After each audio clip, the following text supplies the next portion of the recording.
ጤና ይስጥልን የተወደዳችሁ ተመልካቾቻችን፣ ከአማራ ሚዲያ ኮርፖሬሽን የወቅታዊ ዝግጅታችን ተጀምሯል። በዛሬው የወቅታዊ ዝግጅታችን በ2017-18 የምርት ዘመን የድህረ ምርት ስብሰባን የተመለከተ ጉዳይን እያነሳን ነው ቆይታ የምናደርገው።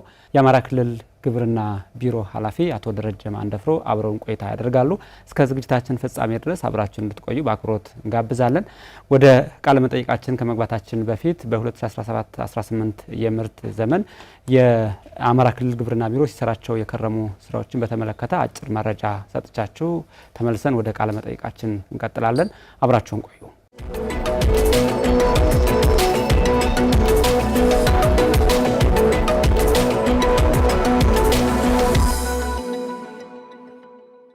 እንግዲህ በ2017-18 የምርት ዘመን በአማራ ክልል በአጠቃላይ 5.5 ሚሊዮን ሄክታር በተለያዩ ሰብሎች ተሸፍኖ ነው የከረመው። ከዚህ ሄክታር መሬት ውስጥም የአማራ ክልል በዚህ የምርት ዘመን 187 ሚሊዮን የሚሆኑ ምርት ለመሰብሰብ አቅዶ ነው ሲሰራ የከረመው። እንግዲህ እስካሁን ባለው ሂደት ውስጥ የተለያዩ ሰብሎች ደርሰው የስብሰባ ስራቸው እየተሰራ ነው ያለው። ደርሰው የስብሰባ ስራ እየተሰራባቸው ካሉ ሰብሎች መካከል እነ ማሾ፣ ሰሊጥ፣ ጥጥ፣ ጤፍ፣ ቦለቄ እና ገብስን የመሳሰሉ ሰብሎች ካሁን በፊት ቀደም ብለው ደርሰው የምርት ስብሰባ ሂደቱ እየተከናወነ ነው ያለው። በዚህ ዓመት እንግዲህ በአማራ ክልል ወደ 900 ሺህ ሄክታር መሬት ጤፍ ነው የተዘራው። ስለዚህ ይህ የጤፍ ሰብልም ወቅቱን ጠብቆ ለመሰብሰብ ጥረት እየተደረገ ነው ያለው። እስካሁን ባለው ሂደት ውስጥ 1.9 ሚሊዮን ሄክታር በላይ ላይ የተዘራው ሰብል የስብሰባ ሂደቱ ተከናውኗል። ኢትዮጵያ የተለያዩ ጥናቶች አሉ። ከምርት ብክነት ጋር ተያይዞ በምርት ስብሰባ ወቅት ብክነቶች ይከሰታሉ። ከ22 እስከ 25 በመቶ አካባቢ የምርት ብክነት ከምርት ስብሰባ ጋር በተያያዘ ሊደርስ እንደሚችል ጥናቶች ያመለክታሉ። ከዚህም አንደኛው ሰብሉን በወቅቱ ከማሳ አለመሰብሰብ መሰረታዊ የብክነት ምክንያት ተደርጎ ይወሰዳል። እንደዚሁም እርጥበትን ጠብቆ አለመሰብሰብም ሌላኛው በምርት ብክነት ውስጥ የሚነሳ ችግር ነው። በምርቱን በቴክኖሎጂ ታግዞ አለመሰብሰብ ሌላኛው የምርት ብክነት ምክንያት ሆኖ ይነሳል። እንደዚሁም ከተሰብስቦ ወደ ጎተራ ወደ ቤት በሚሄድበት ጊዜ በቂና ጥራታቸውን የጠበቁ ጸረ ተባይ መድኃኒቶችን አለመጠቀም ሌላኛው የብክነት ችግር ተደርጎ ይወሰዳል። እንግዲህ እስካሁን ባለው ሂደት ውስጥ የአማራ ክልል ግብርና ቢሮ በክልሉ የተዘሩ ሰብሎችን ለመሰብሰብ የተለያዩ ስልቶችን እየተጠቀመ ነው። አንደኛው የሰው ኃይል ጉልበትን መጠቀም ነው። የሰው ኃይል ጉልበትን ማህበራዊ አደረጃጀቶችንም ተጠቅሞ ለመሰብሰብ እየተሞከረ ነው። እንደዚሁም ዘመናዊ ኮምባይነሮችን ወደ ክልሉ አስገብቶ የመሰብሰብ ስራዎችን ያከናውናል። አነስተኛ ማሽኖችንም ጭምር ወደ ክልሉ አስገብቶ ሰብሎችን ለመሰብሰብ ጥረት ያደርጋል ማለት ነው። እንግዲህ እነዚህንና ሌሎች ጉዳዮችን እያነሳን ከአማራ ብሔራዊ ክልላዊ መንግስት ግብርና ቢሮ ኃላፊ አቶ ደረጀ ማንደፍሮ ጋር ቆይታ እናደርጋለን። አብራችሁን ቆዩ።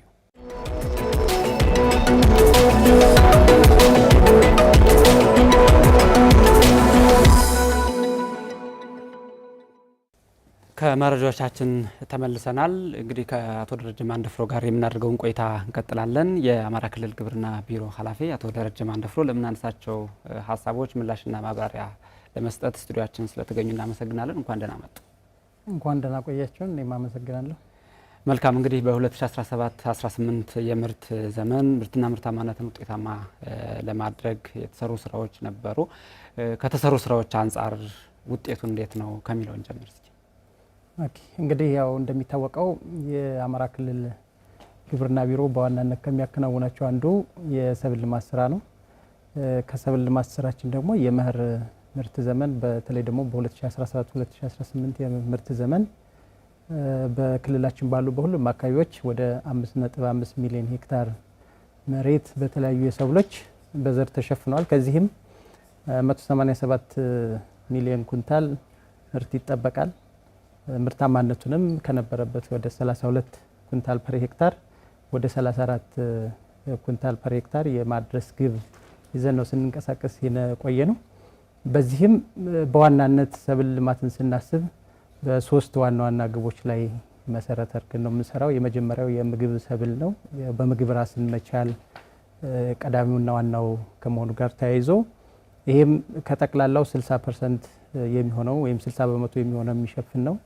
በተመሳሳይ ደግሞ በሁለተኛ ደረጃ ለኢንዱስትሪ በጥሬ ዕቃነት አሁንም ግብርና ዋና አቅም ሆኖ ለአምራች ኢንዱስትሪዎች ምቹ ሁኔታ መፍጠር አለበት። ይሄም ወደ 35 በመቶ የሚሆነውን ይይዛል። ቀሪው ደግሞ በተለይ የኤክስፖርት በሶስተኛ ደረጃ ለኤክስፖርት የሚቀርቡ ሰብሎችን በተለይ የቅባት ሰብሎች፣ የጥራጥሬ ሰብሎችን ማምረት ነው። ይሄም ወደ 5 በመቶ የሚሆነውን ድርሻ የሚይዝ ነው። እንግዲህ እነዚህን ግቦች ለማሳካት አስቀድሞ መሰራት ያለባቸው በቅድመ ዝግጅት ስራዎች በጣም ወሳኝ ከሚባሉት አንዱ የአካባቢን ስነ ምህዳር የአካባቢን ጸጋ መሰረት ያደረገ እቅድ ማዘጋጀት ነው። ይህንን ደግሞ የአርሶ አደራችን ያለው የማሳ ይዞታ ይታወቃል። በአማካኝ 0.75 ሄክታር ይዞታ ያለው ነው። እነዚህ እንግዲህ በአነስተኛና በተበጣጠሰ የእርሻ ማሳ ላይ ሆኖ ግብርናውን ለማዘመን ማያስችል ነው። ይሄንን ለማዘመን የኩታ ገጠም የእርሻ ስርዓትን መከተል ነው። ከዚህ አኳያ በተመረጡ ዋና ዋና የኮሞዲቲ ሰብሎች ላይ በክላስተር በማደራጀት ማሳውን መሰረት በማድረግ አርሶ አደሮቹን ክላስተር አደራጅተን የመተግበሩ ሁኔታ ከጊዜ ወደ ጊዜ እያደገ እየተሻሻለ የመጣ አሰራር ነው። በዚህ ጊዜ አርሶ አደሮች የልምድ የሚለዋወጡበት እንደገና ደግሞ የተመሳሳይ ጊዜ የዘር ወቅትን የሚያከናውኑበት ቴክኖሎጂን በቀላሉ መጠቀም የሚችሉበት እንዲሁም ደግሞ ለአጠቃላይ ለሰብል ማኔጅመንት ስራው በውጤታማነት መፈጸም የሚያስችል ለባለሙያም የኤክስቴንሽን ድጋፍ ለመስጠት የሚያስችል በጣም ወሳኝ የሆነ አሰራር ነው። ስለዚህ በተለይ ደግሞ እንደኛ አገር እንደኛ ክልል እንደዚህ አነስተኛ ይዞታ ላላቸው አርሶ አደሮች ክላስተር መሰረት ያደረገ የሰብል አመራረት ስርዓትን መከተል እጅግ በጣም አስፈላጊና ውጤታማ የሚያደርግ ነው። እስካሁን በመጣንበት ከጠቅላላው ከ5.5 ሚሊዮን ሄክታር ውስጥ 2.7 ሚሊዮን ሄክታር የሚሆነው በኮሞዲቲ ሰብሎች ወይም ክላስተር መሰረት ባደረገ የአመራረት ዘዴ የሸፈን ነው። ይሄ ከጥቅሉ ስንወስደው ወደ 49% የሚሆነው ነው በክላስተር ኮሞዲቲ እየሰራን ያለው። ሰፋፊ ክላስተር ሙሉ ፓኬጅን አሟልተው እየተገበሩ ያሉ አካባቢዎች አሉ። ይህን የበለጠ አጠናክረን መቀጠል ያስፈልጋል። ሁለተኛውና ዋነኛው ለምርት ማሳደጊያ ወሳኝ የሆኑት ግብአቶች አንዱ የአፈር ማዳበሪያ ነው። እንግዲህ የአፈር ማዳበሪያ ምክረ ሀሳቡን ጠብቆ በመፈጸም ደረጃ ገና የሚቀሩ ቢኖርም አሁን ባለው ከ1.2 ኪሎ ግራም ኩንታል በሄክታር የደረስንበት ሁኔታዎች ናቸው ያለው። ይሄ ከምክረ ሀሳቡ አንጻር ሲታይ ገና ወደ 68% አካባቢ ነው የሸፈን ነው። ስለዚህ ይቀረናል። ምክረ ሀሳቡ መሰረት አድርገን ይሄን አይደለም የሚለው ተወስዶ ከአመት አመት ግን የአፈር ማዳበሪያ አጠቃቀም ሂደታችን እየጨመረ እድገት እያሳየ የሄደ ነው። በዚህ አመትም በተለይ በምርት ዘመኑ ከ8 ሚሊዮን ኩንታል በላይ የክልሉ መንግስት ግዢ ፈጽሞ እንዲገባ ለማድረግ ከእቅዱ ወደ 7.3 ሚሊዮን የሚሆነው ቀርቧል። አርሶ አደሩም ከ6.6 ሚሊዮን ኩንታል በላይ የሚሆነውን ጥቅም ላይ እንዲውል አስችሏል ማለት ነው። ስለዚህ በዚህ አመትም ምርት ለማሳደግ ወሳኝ ከሆነው በተለይ የአፈር ማዳበሪያ በወቅቱ በማቅረብ እንዲሁም ደግሞ በመጠቀም ደረጃ መሻሻሎች የታዩበት ነው ብሎ መውሰድ ይቻላል። ሌላኛው ወሳኝ ግብአት ምርጥ ዘር ነው። በምርጥ ዘር መጠቀም ለምርታማነት ማደግ ትልቁን ድርሻ የሚይዝ ነው። ከዚያ አኳያ ሁሉንም የሰብል አይነቶች በሁሉም ዝርያዎች የምርጥ ዘርን በመጠቀም ደረጃ ገና ብዙ የሚቀረን አለ። አንዱ የምርታማነት ማሳደጊያው መንገድ ምርጥ ዘርን መጠቀም ነው። ከዚያ አኳያ በበቆሎ ምርጥ ዘር በመጠቀም ደረጃ የተሻለ እንቅስቃሴ ያለው ነው። በዚህ በኩል ችግሮቹንም የተሻገርናቸው ናቸው።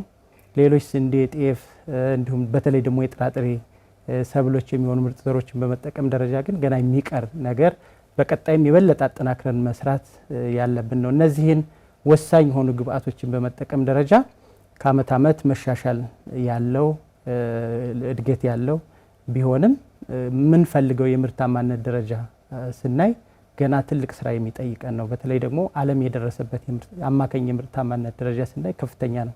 ከ90 ኩንታል ፐር ሄክታር በላይ የደረሰ ነው። እኛ ደግሞ ስንወስድ የምርታማነት ደረጃችን ገና ኦልሞስት ወደ 32 ኩንታል ፐር ሄክታር የደረስን ከመሆናችን ጋር ተያይዞ ዓለም ከደረሰበት የምርታማነት ደረጃ በጣም ሩቅ ነን። ለዚህ ደግሞ አሰራሮቻችንን የማዘመን ቴክኖሎጂን የመጠቀም በተለይ ደግሞ ተግባርን መሰረት ያደረገ አርሶ አደሩን ወደ ቴክኖሎጂ እንዲሸጋገር የማድረግ ወሳኝ ስራ ነው። እስካሁን እነዚህን ስራዎች እየሰራን ነው። ሌላኛው ወሳኝ ግብዓት ከጎን ለጎን እየተጠቀምን ያለ ነው የኬሚካል የጸረ ተባይ የጸረ አረም ኬሚካልን በመጠቀም ደረጃ ይሄ ብዙ ጊዜ ለሰፋፊ እርሻዎች የሚመከር ነው። በአነስተኛ ደረጃ ያው ኬሚካል የጎንዮሽ ጉዳቶችም አሉት። በተለይ ደግሞ በሰው በእንስሳትም በአካባቢም የኬሚካል አጠቃቀማችን ስርዓቱን በጠበቀና ሳይንሳዊ አሰራሩን በተከተለ መንገድ ካልሆነ ጉዳቱ ከጥቅሙ ይልቅ ጉዳቱ የሚያመዝን ስለሚሆን እነዚህን እንደ መጨረሻ ኦፕሽን ነው ልናያቸው የሚገባ እንጂ የመጀመሪያና በጣም ቅድሚያ የምንሰጠው መሆን የለበትም። ይሄ እነዚህን ስራዎች ተሰሩ ከከረማችሁ በኋላ አሁን ያለው የታየው ውጤት በግምገማ ደረጃ ምን ይመስላል? ያው በየትኛውም አካባቢ ማንኛውም አይቶ የሚረዳው ነው። በራሱ የሰብሉ ቁመና መስክ ላይ ራሱ የሚናገር ራሱ የሚገልጽ ስለሆነ ያለው ሁኔታ ጥሩ ደረጃ በሚባል ሁኔታ ነው። ሁሉም አካባቢዎች ላይ አንዱ የተፈጥሮ ሁኔታውንም ስንመለከት የዝናብ አጀማመሩም በመካከል ያለው የመደበኛ የዝናብ ስርጭትም እንዲሁም ደግሞ በተለይ ፍሬ በመሙላት ደረጃና ወደ መጨረሻ በመድረስ ደረጃ የዝናብ ቶሎ የመውጣት ሁኔታዎች ነበሩ። በዚህ ዓመት የለም። ዝናብም እስከ አሁን ድረስ እየዘነበ እስከ ቅርብ ጊዜ ድረስ እየዘነበ እንደነበር በተለያዩ አካባቢዎች የማየት ይቻላል። ከዚህ አኳያ አሁን ያለው የሰብል ቁመና ያሰብነውን የምርት ግብ ማሳካት የሚያስችል ነው ብለን ነው የምናየው። አሁን የቅድመ ሰብል ግምገማዎች በሁሉም አካባቢዎች እየተሰሩ ነው። እሱ ተጠቃሎ የመጀመሪያው የሰብል ግምገማ ውጤታችን ምን እንደሆነ ቀጣይ የምናየው ነው የሚሆነው። አሁን ባለው ሁኔታ ግን የተሻለ ነው። ይህን የበለጠ አጠናክሮ ማስቀጠል ያስፈልጋል። እዚህ ላይ የተገኙትን ተሞክሮች ደግሞ የበለጠ ለቀጣይ አስፍተን ወደ ሁሉም አርሶ አደር ተደራሽ እንዲሆኑ ወደ ሁሉም አካባቢዎች ተደራሽ እንዲሆኑ መስክ ላይ የተሰሩ ስራዎችን የአርሶ አደር የመስክ ቀን እየተዘጋጀ በእነዚህ በክላስተር በተሰሩ ቦታዎች ላይ የልምድ ልውውጥ የገበሬ በዓል ዝግጅት እየተደረገ በዚሁ ውስጥ የምርጥ የሆኑትን ስራዎች ተሞክሮን የመቀመር እና ለቀጣይ ስራችን ዝግጅት የማድረግ ስራዎች እየተሰራ ነው ያለው። ከዚህ አኳያ ስንወስድ አሁን ላይ ከሰብሉ ቁመናው ጥሩ ነው ያለበት ደረጃ ጥሩ ነው በማለት የምናበቃ ሊሆን አይገባም። ለዚህ ደግሞ የሰብል ማሰባሰብ ስራዎች ተጀምረዋል። ብክነት በዋነኛነት አብሮ የሚነሳ ነው በምርት ስብሰባ ሂደቱና ቢሮ ምንድነው ያለው ግምገማ በስብሰባ ወቅት ከሚከሰተው ብክነት አንጻር?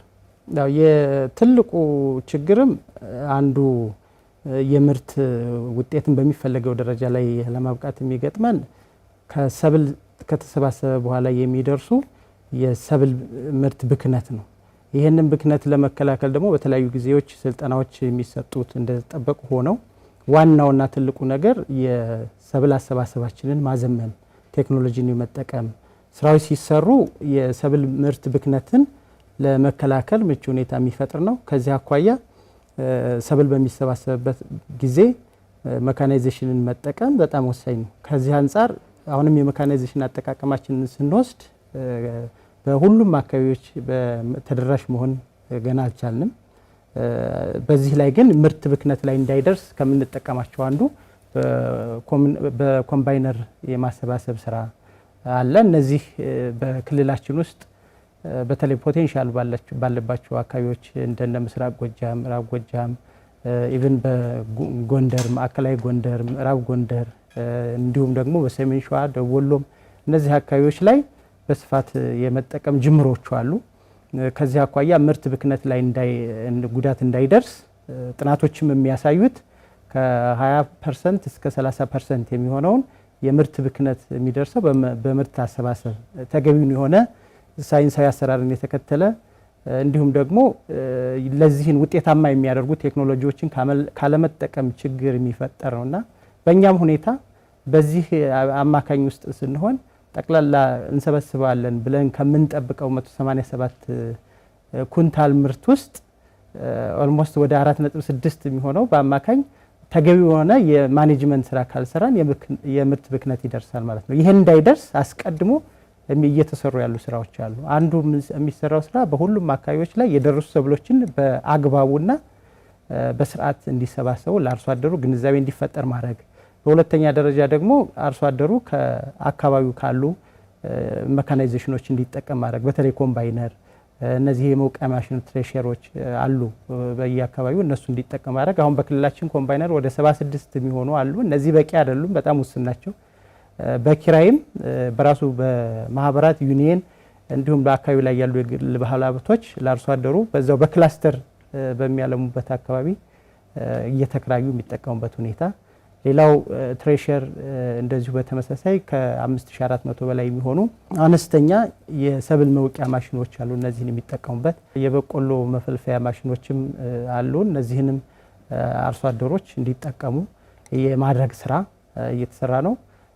በተጨማሪ ደግሞ ትልቁ ጉልበት የአርሶ አደር ስለሆነ ይህንን በአግባቡ በየጊዜው ግንዛቤውን እየፈጠሩ በመሄድ ደረጃ ምርት ላይ የሚደርሰውን ብክነት የመግታት ስራዎች እንዲሰሩ ግንዛቤውን የመፍጠር ሙያተኛውም ከላይ እስከታች በአካልም ጭምር እየተገኘ ድጋፍ እንዲያደርግ እነዚህን ስራዎች እየሰራ ነው ያለ ነው።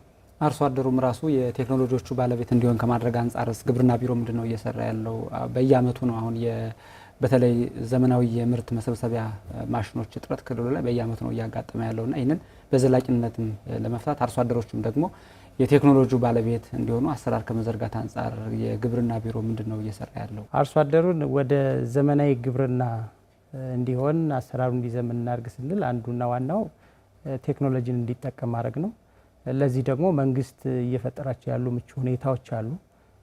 አንደኛው የፋይናንስና የብድር አቅርቦትን ማመቻቸት ነው።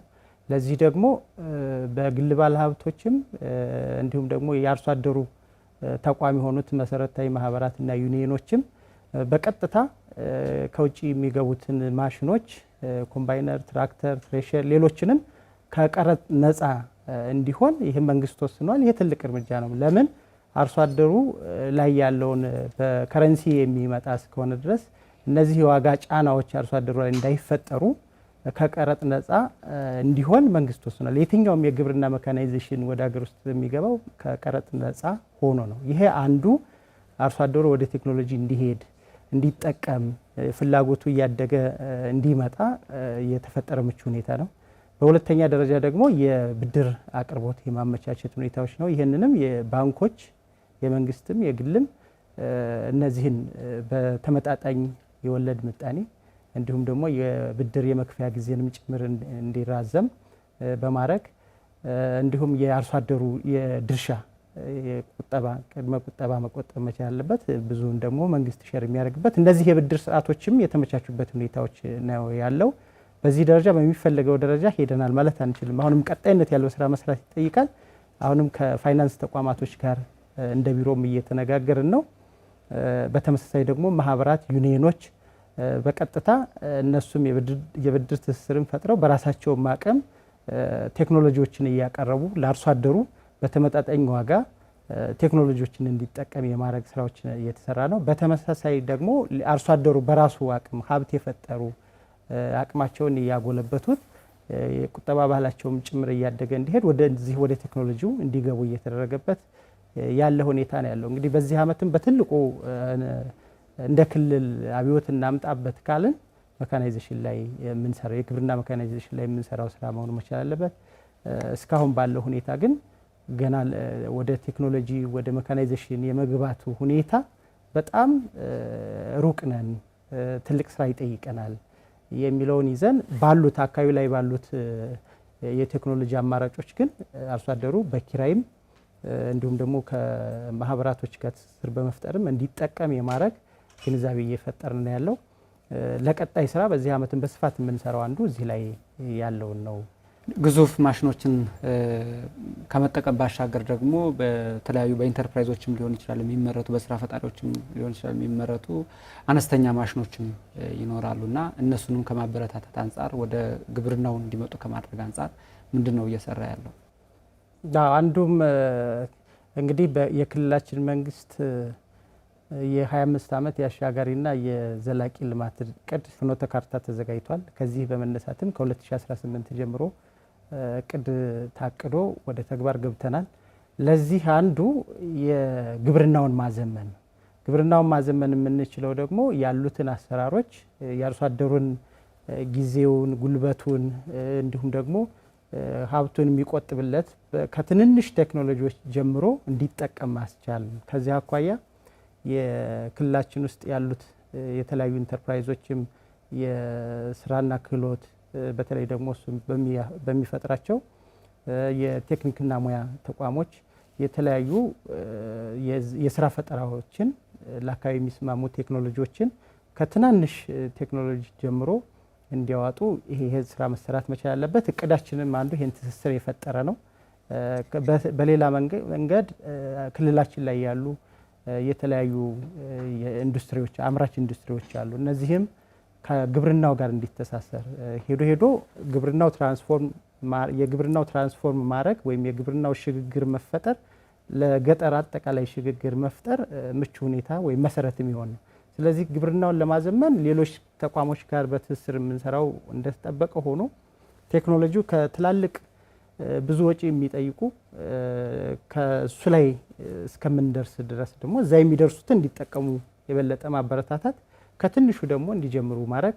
በተለይ ደግሞ የአርሶ አደራችን ማሳ ቅድም እንዳልኩት በጣም አነስተኛና የተበጣጠሱ የይዞታ መሬት እስከሆነ ድረስ ያለው ለዚያ የሚመጥኑ ቴክኖሎጂዎችን ደግሞ ማቅረብ ያስፈልጋል። ለምሳሌ ትራክተር ስንወስድ ወኪንግ ትራክተሮች አሉ። እነዚህ በጣም በአነስተኛ ወጪ በአነስተኛ ጉልበት መፈጸም የሚችል ግን ደግሞ ስራውን የሚያቀላጥፍ ይሄን መጠቀም የሚችለው የትኛው የስነ ምህዳር ቀጠና ነው የሚለው እንደየ አካባቢያችን የስነ ምህዳር ቀጠና ታሳቢ ያደረገ ቴክኖሎጂዎች እንዲወጡ፣ ለዚህ ደግሞ የክልላችን ላይ ያሉት የተለያዩ ኢንተርፕራይዞችን መጠቀም አቅም አድርገን ለመስራት ይሄንን በቅድም ይዘን እየተገበርን ነው።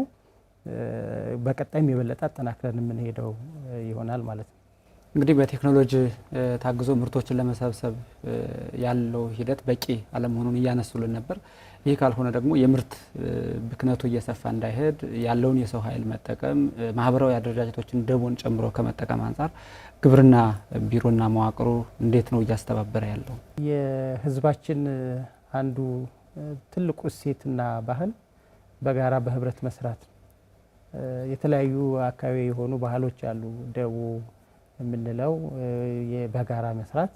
እነዚህ ደግሞ የአንደኛው የኛ የግብርና ኤክስቴንሽን ስራችን አርሶ አደሩ የግብርና ልማት ቡድን አለ፣ የቀጠና አስተባባሪዎች አሉ፣ የስራ ቡድኖች አሉ። እነዚህ ስራዎቻቸውን በሚሰሩበትም ጊዜ በጋራ እንዲሰሩ ይሄን እየተደረገ ነው። አንዱ ይህን ሁሉ ችግር የሚፈታለን በክላስተር ወይም በኩታ ገጠም የእርሻ ስርዓት ውስጥ እንዲሸጋገሩ ማድረግ ነው። ይሄ በስፋት እየሰሩትም ያለ ይሄ ነው። ጥሩ ባህል ነው፣ ጥሩ እሴት ነው።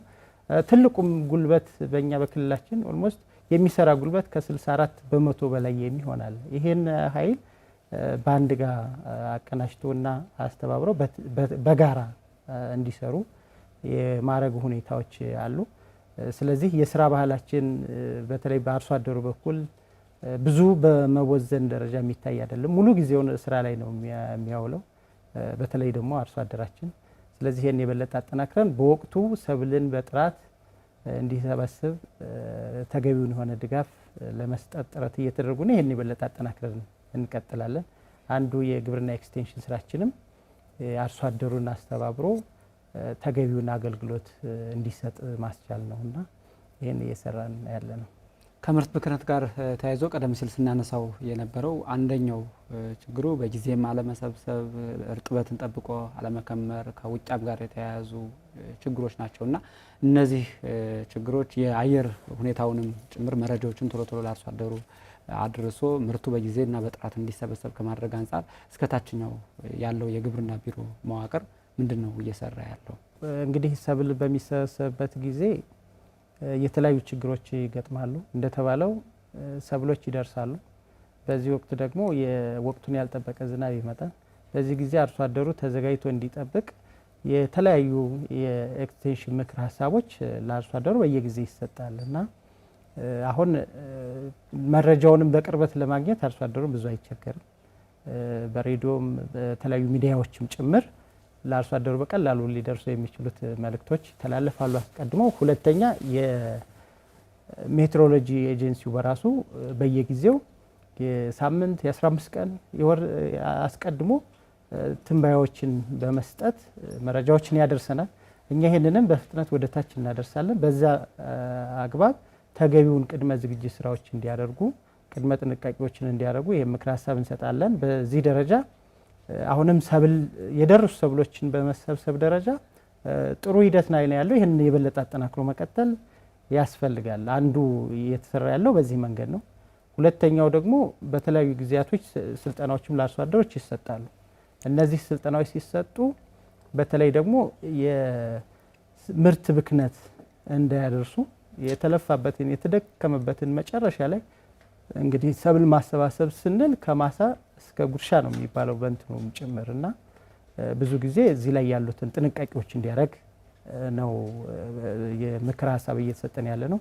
በሌላ መንገድ ምርቱን ከሰበሰበ በኋላ ደግሞ በቤት ውስጥ በሚያስቀምጥበት ጊዜ አሁንም ጥንቃቄ በጎደለው የምርት አቀማመጥ የሚደርሱ ጉዳቶች አሉ። ያ እንዳይደርስ አንዱ የምርትን ብክነት እንዳይቀንስ ከሚያደርገው ውስጥ ለምሳሌ ሲሎ የምንለዋለ ሜተል ሲሎ የምንለዋለ ወይም የዘመናዊ በብረት የተሰራ ጎተራ ማለት ነው። እዛ ብዙዎች ወደዚህ ውስጥ እንዲገቡ የተለያዩ ስልጠናዎች ግንዛቤውን የማሳደግ ስራ እየሰራን ነው። በሌላ መንገድ ይሄ ፒክስ ባግ የምንላቸው ወይም ደግሞ ከረጢት ወደ ውስጥ አየር የማያስገቡ ከውስጥም ምርቱ ከያዘ በኋላ ኦክሲጅን የማያስወጣ ሲሆን እዛ ውስጥ ነፍሳት የተለያዩ እንትኖች ቀድሞ ቢኖር እንኳን እዛው የኦክሲጅን እጥረት ስለሚያጡ እንዲሞቱ በምርት ላይ ምንም አይነት ብክነት እንዳይደረግ ያደርጋል። ይሄኛውን ሳይንሳዊ አሰራር አርሶ አደሩ ግንዛቤ እንዲኖር የተለያዩ ስልጠናዎችም እየሰጡ በስፋት እየሰሩ በተለይ ፒክስ ባግን በስፋት የማሰራጨትና ይህንን እንዲጠቀሙ በማድረግ በአርሶ አደሩ ውስጥም እያደገ የመጣ ባህል አለ። ይህንን አስፍተን እንድንቀጥል ነው አንዱ እየሰጠን ያለ ነው ግንዛቤ። ሌላው በሶስተኛ ደረጃ ደግሞ የራሱ አርሶ አደሩ የሚጠቀምባቸው ምንም አይነት የነፍሳት ተባይ እንዳይኖር እሱን አጽድቶ በንጽህና እንዲይዝ ጥንቃቄ እንዲያደርግ ይህ ምክር ሀሳብ ነው እየተሰጠ ያለው። የበለጠ አጠናክሮ መሄድ ያስፈልጋል። እነዚህ በአንድ ጊዜ የሚሰጡ ስልጠናዎች ብቻ ይህንን ግንዛቤ ይቀርፋሉ ማለት አይደለም። በራሱ ደግሞ አርሶ አደሩ በተለይ ደግሞ ሴት እናቶቻችን ሴት አርሶ አደሮቻችን ጥሩ ብልሃት አላቸው። ይሄንን የበለጠ ያጠናከሩ እንዲሄዱ ማድረግ ያስፈልጋልና ትልቁ ሄዶ የምርት ብክነት የሚያደርስብን ኋላ ቀር አሰራራችን ነው። ከኋላ ቀር አሰራር የሚወጣ ወደ ዘመናዊ አሰራራችን የሚያሸጋግር ቴክኖሎጂን የሚጠቀም አርሶ አደር መፍጠር የዚህን ግንዛቤውን ማሳደግ ዋናው የግብርና ስራ ነው። ይሄንን አሁንም ወቅቱ ከሌሎች ስራዎች ከምንሰራው ስራዎች ጎን ለጎን በዋናነት ግን የደረሱ ሰብሎችን በጥራትና በጥንቃቄ የማሰባሰብ ስራ መስራት ነው። አርሶ አደሩ በምርት ማከማቸት ሂደት ውስጥ በተለይ ወደ ቤት ከሄዱ በኋላ የሚጠቀማቸው ጸረ ተባይ ኬሚካሎች አሉና እነዚህ ኬሚካሎች ጥራታቸውን የጠበቁ እንዲሆኑ ከማድረግ አንጻር ግብርና ቢሮ ምንድነው እየሰራ ያለው? ጸረ ተባይ ኬሚካል አጠቃቀም በተመለከተ እንደ ሀገርም በአዋጅ 674/2002 የወጣለ የጸረ ተባይ ኬሚካል አቅርቦት እና የንግድ ስርዓቱና አጠቃላይ በተመለከተ ከዚህ በመነሳት ደግሞ በክልላችንም ከአዋጁ በመነሳት ልዩ ልዩ መመሪያዎች ይዘጋጃሉ በየጊዜው። አሁንም በክልላችን ባለፈው 2017 መመሪያ ቁጥር 5 2017 ተሻሽሎ ይወጣል ስለ ኬሚካል አጠቃላይ አቅርቦት አጠቃቀም በተመለከተ። ስለዚህ ይሄንን የሚቆጣጠር ደግሞ በሀገር ደረጃ የኢትዮጵያ ግብርና ባለስልጣን አለ። በክልላችንም የግብርና ጥራትና ደህንነት ቁጥጥር ባለስልጣን አለ። እሱ ጋር የትኛውም ኬሚካል ወደ ሀገር ውስጥም ሲገቡ ቅድሚያ የተመዘገበ መሆን አለበት። ህጋዊነቱ የተረጋገጠ እንደገና ደግሞ የዓለም አቀፍ ስታንዳርዱን ያሟላ መሆን መቻል አለበት። በዚህ ደረጃ የኛም የኢትዮጵያ ደረጃዎች ምደባ ይሄ ሲያረጋግጥ በጥራትና ደህንነት ባለስልጣኑም ይሄኛው ህጋዊ መሆኑን ሳይታወቅ የሰርቲፊኬሽን ወይም ደግሞ ህጋዊ የብቃት ማረጋገጫ ሳይኖራቸው የትኞቹም የኬሚካል አቅራቢዎችም ሆኑ ቸርቻሪዎች አይፈቀድም።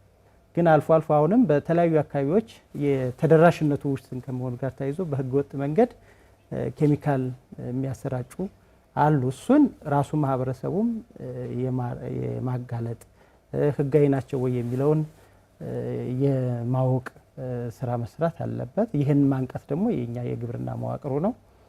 በጋራ በትብብር ከጥራትና ደህንነት ባለስልጣኑ ጋር ታች ላይ የኛ የግብርና መዋቅር እስከ ቀበሌ ድረስ እስካለ ድረስ እነዚህ ህጋዊ ያላቸው ብቻ በህጋዊ መንገድ ትክክለኛው የተመዘገበ ጥራቱን የጠበቀ የተመረተበት ቦታ የተመረተበት ቀን እንደገና ደግሞ የቆይታ ጊዜው እና እያንዳንዱ ኬሚካል ለየትኛው ሰብል ምን አይነት አገልግሎት ይሰጣል የሚለውን ጭምር በደንብ በሚገልጽ መንገድ በታወቀ ሁኔታ ነው ኬሚካሎች መሰራጨት ያለባቸው። እነዚህ ችግሮቹ አሉ፣ ችግሮቹ የሉም ማለት አንችልም። ግን ይሄን አውቆ ራሱ ማህበረሰቡን ባለቤት ሆኖ በአግባቡ መጠቀም መቻል አለበት።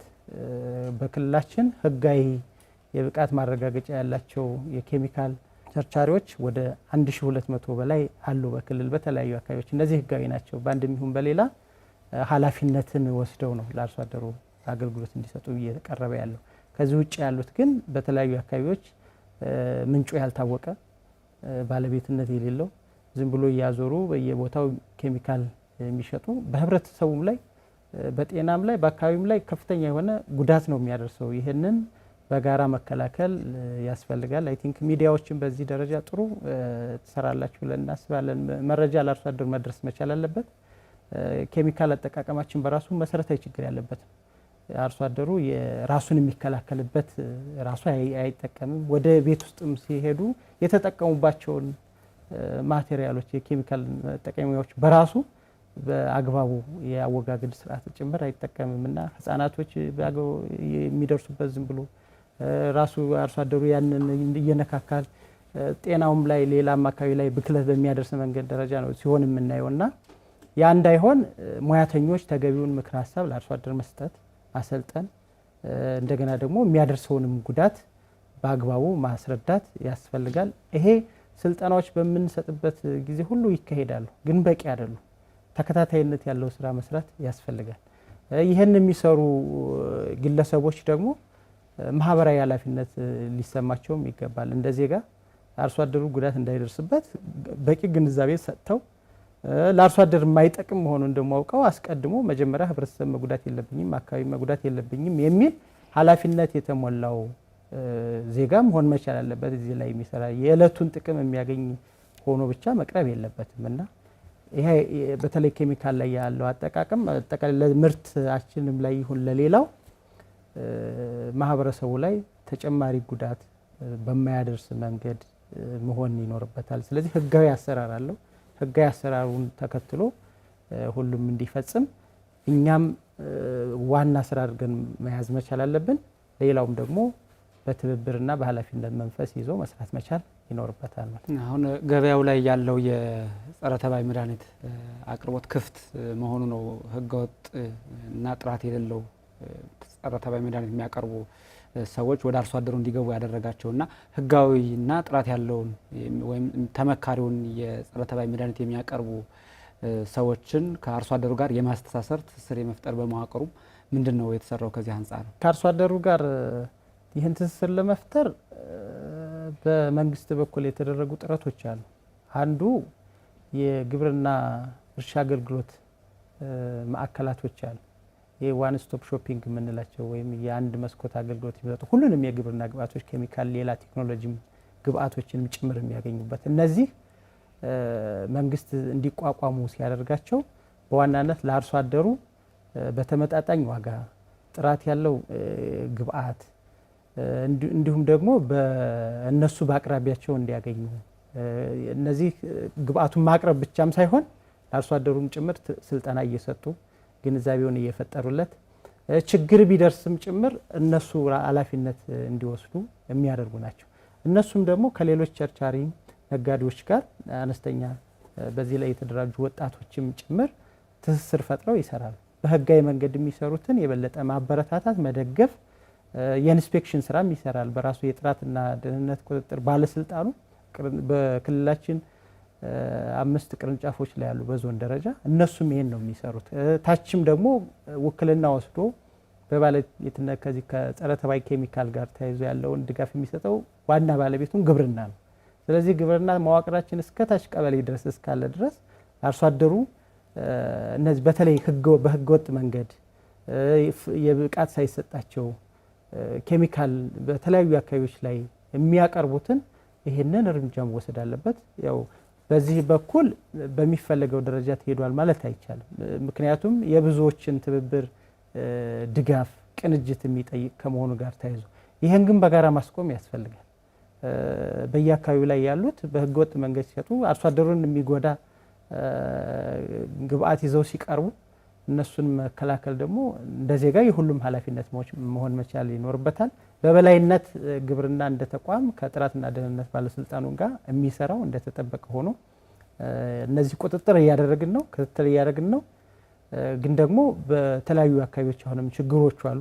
ይህን ችግር ለመፍታት አሁንም በትኩረት ይዘን መስራት ይጠበቅብናል ማለት ነው እና ምርት ብክነትም ላይ ከሚያደርሱ ጉዳቶች አንዱ አጠቃላይ የቴክኖሎጂ የግብአት አሰራራችን ላይ ያሉት ችግሮች ናቸውና የቀጣይም አንዱ ትልቁ ትኩረት የተሰጠው የግብርናውን ትራንስፎርሜሽን ስለሆነ ግብርናውን ትራንስፎርም ስናደርግ ደግሞ አሰራሩን ማዘመን፣ አሰራሩን ለማዘመን ደግሞ የሙያተኛው ስኪል ልምድ እያሳደግን መሄድ ይጠበቅብናል።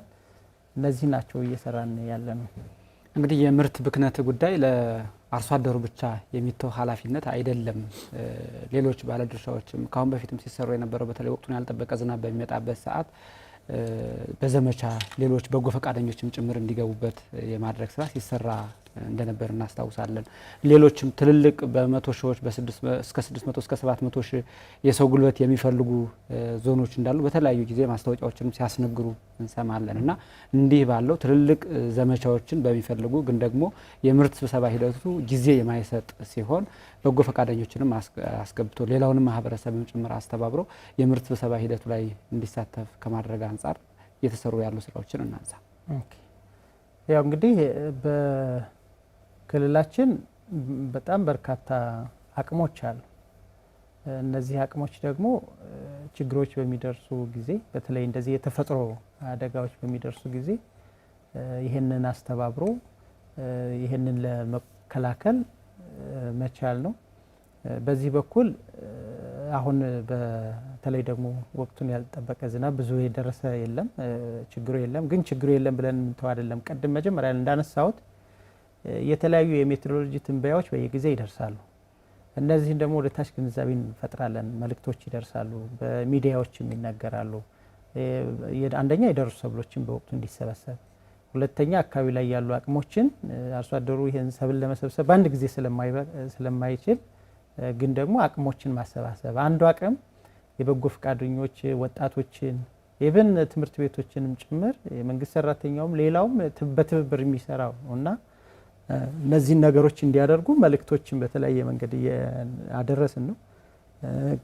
ሙያተኞችም ወደ ታች ሄደው ድጋፍ ሲሰጡ እነዚህንም ጭምር እያስገነዘቡ ነው። የኛ ከክልል ሙያተኞች ጀምሮ እስከ ታች ወረዳ ድረስ ወደ ቀበሌ ሄደው ድጋፍ እየተሰጠ ነው ያለውና አንዱ ስራ አሁንም ምርት ብክነት ላይ እንዳይደርስ ተገቢውን ዝግጅት ማድረግ በየጊዜው የሚሰራ ነው። ይህን እየከወን ነው እኛም የሚለው ሀሳብ ነው ያለን። የበለጠ ቀጣይ ማጠናክረን እንሄዳለን። አሁን የደረስንበት የሰብል አሰባሰብ ስራችን ገና 35% ላይ ነን። ያው የደረሱ ሰብሎችን እየተሰበሰቡ ነው ያሉት። ሌላው በስፋት የምንሰራው ካሁን በኋላ ያለው ስለሆነ ለሱ ደግሞ አሁን ክላስተር ላይ ያሉት በተለይ ስንዴ፣ በቆሎ በስፋት በተመረተባቸው አካባቢዎች ላይ አሁን የሜካናይዜሽን ዝግጅቶች እየተደረጉ ነው።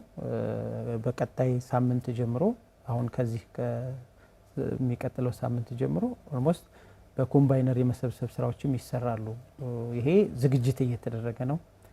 ቅድም እንዳልኩት ክልላችን ላይ ኦልሞስት ወደ 5000 የሚጠጉ እነዚህ ትሬሸሮች አነስተኛ የመውቂያ ማሽኖች አሉ። ከ76 በላይ የሚሆኑ ደግሞ ኮምባይነሮች አሉ። ይሄን ደግሞ ከሌሎች አካባቢዎች ጭምር ከሌላ ክልልም ጭምር እነዚህ ኮምባይነሮች ወደ ክልሉ መጥተው ሰብል እንዲሰበስቡ ይሄንን ካሁን በፊት ያለ ልምድም ስላለ ይሄንን በትስስር የምንሰራው ነው ማለት ነው። ከዚህ በተጨማሪ ግን ማሽኖችን ብቻ ሳንጨምር ሳንጠብቅ በራሱ በአርሶ አደሩ በአካባቢው ላይ ባሉ ወጣቶች በጎ ፈቃደኞች አርሶ አደሩን ሰብሉን በጊዜው እንዲሰበስብና በጥራት እንዲወቃ ማገዝ ማስተባበር ይጠበቃል። ስለዚህ እኛም አሁንም በስምሪት ሂደት ውስጥ ነው ያለው ታች ላይ ያለው መዋቅራችን።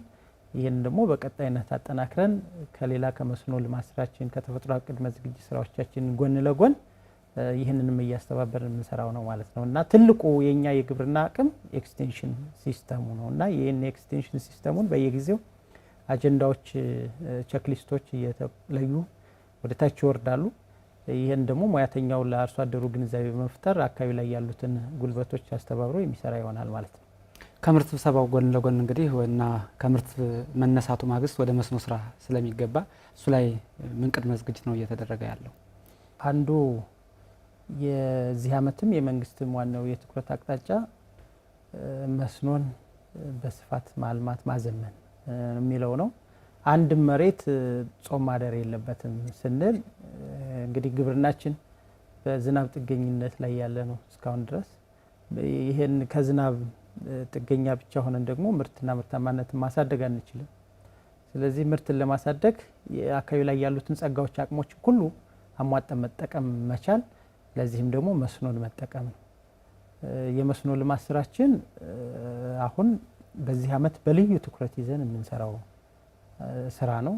ልዩ የርብርብ ስራችን ነው። ከዚህ አኳያ ወደ 500,000 ሄክታር እናለማለን ብለን በቅድ ይዘናል። እቅዳችንም ጭምር እንደገና ከልሰናል። ምክንያቱም የአካባቢ ላይ ያሉንን ጸጋዎች ያሉትን የማልሚያ ዘዴዎች ሁሉ እንጠቀም። ወንዞች አሉ፣ እነዚህ አነስተኛ ኩሬዎች አሉ፣ እንዲሁም ደግሞ ምንጮች አሉ። እነዚህን በተለያዩ ቴክኖሎጂዎች በተለይ ደግሞ የውሃ መሳቢያ ሞተር ፓምፖች በስፋት ወደ አርሶ አደሩ ካሁን በፊትም ይሄዳሉ። እነሱን ጭምር ይዞ ያሉትን እድሎች በአግባቡ ተጠቅመን መስኖ ማልማት አለብን የሚለው ትልቁ ግባችን ነው። ከዚህ አኳያ እስካሁን የተሰሩ ስራዎችን ስናይ የቅድመ ዝግጅት ስራዎቻችንን እቅዱን አቅደን ወደ ታች ግንዛቤ ፈጥረን ለመስራት ተሞክሯል። እሱ ብቻ ሳይሆን የንቅናቄ መድረኮችን ጭምር ክልላዊም ተደርጎ ተዘጋጅቷል። በባለፈው ሰሜን ሸዋ ደብረ ብርሃን ላይ ያካሄድ ነው የክልላዊ የንቅናቄ መድረክ የመስኖና የተፈጥሮ ሀብትን አንድ ጋር አቀናጅተን በተመሳሳይ በዞኖችም በወረዳዎችም በቀበሌ እስከ የውሃ መስኖ የቴክኖሎጂ አውታሮች ድረስ የመድረኮች ከአርሶ አደሮች ጋር ተገናኝተዋል፣ ምክክር ተደርጓል። ከዚህም አልፈን ወደ ልማት ስራዎችም ጭምር ገብተናል። ማሳዎች በመስኖ የሚለሙ ማሳዎችን የመለየት በክላስተር እንዲሁም ደግሞ ወደ እርሻ ሰብሎ የተሰበሰበበት የተነሳውን ወደ እርሻ ስራዎች የመግባት እንዲሁም ደግሞ ወደ ዘር ስራም ጭምር የተገባበት ነው። ከዚህ ከመስኖ ስራችን ጋር አንዱ በተለይ ከ2013 ጀምረን እያሻሻልን የመጣ ነው የበጋ መስኖ ስንዴ ልማት ነው። ስለዚህ የስንዴ ልማት ይሄ ትልቁ የምግብ ሉዓላዊነትን የምናረጋግጥበት ነው ወይም በምግብ ራሳችን የምንችልበት ነው ስንል በመኸር የምንዘራው የስንዴ ሰብል ብቻ ሳይሆን በመስኖም ጭምር ተጠቅመን በምግብ ራሳችንን የመቻል ትልቅ ግብ አድርገን የምንሰራው ስራ ነው። ስለዚህ በዚህ ዓመትም ወደ 350,000 ሄክታር በበጋ መስኖ ስንዴ እናለማለን ብለን በቅድ ይዘናል። ይህም አሁን ወደ ታች ስራዎች ተጀምረዋል። ስለዚህ በዚህ አጋጣሚ በተለይ ደግሞ መስኖ ልማት ስራ ላይ ትልቅ ንቅናቄ የምንፈጥርበት እያንዳንዷን ጉልበት እያንዳንዷን የውሃ አማራጭ ሳናባክን እድሎቻችንን ጸጋዎቻችንን በአግባቡ ተጠቅመን አርሶ አደሩ ከተረጅነት ወደ ምርታማነት ለሚደረገው ጉዞ የድርሻውን መወጣት ይኖርበታል ማለት ነው። ስለዚህ አንዱ የርብርብ ማዕከላችን ከዚህ ከሰብል ማሰባሰብ ስራው ወይም ከመኸር ስራችን ቀጥለን የምንሰራው የመስኖ ስራ ነው። ሌላኛው አብረን ከተፈጥሮ ሀብት ስራዎቻችን ነው። እንግዲህ የተፈጥሮ ሀብት ስራ ለሁሉም ስራዎቻችን መደላድል የሚፈጥር ነው። ይሄ ደግሞ በየጊዜው አርሶ አደራችንም እንደ ባህል አድርጎ የያዘው የአንድ ወቅት ስራ ብቻ ሳይሆን አመቱን ሙሉ የሚሰራ ስራው ግን የራሱ የሆነ መርሃ ግብር ያለው በዛ መርሃ ግብር መሰረት እየከወን ያለነው ነው። አሁን ላይ የቅድመ ዝግጅት ስራዎች የተፋሰስ የሚሰሩባቸውን አካባቢዎች የመለየት አርሶ አደሩን የማደራጀት የሚሰራባቸውን የልማት መሳሪያዎች የመለየት ከዚሁ ጎን ለጎን ደግሞ የተከላ ችግኝ የሚተከልባቸውን ቦታዎች የመለየት የመረጃዎችን ታማኝነት ለማረጋገጥ ደግሞ በጂኦሎኬትድ ወይም ደግሞ ኤክሳይ ኮኦርዲኔት አብሮ በጂፒኤስ እየተለኩ እነዚህን ቦታዎች አግባቡ የመለየት ስራዎች እየተሰራ ነው። በዚህ አመት የተፈጥሮ ሀብት ስራን እንደስካሁኑ ጥር ላይ እየጠበቅን የምንሰራው መሆን የለበትም።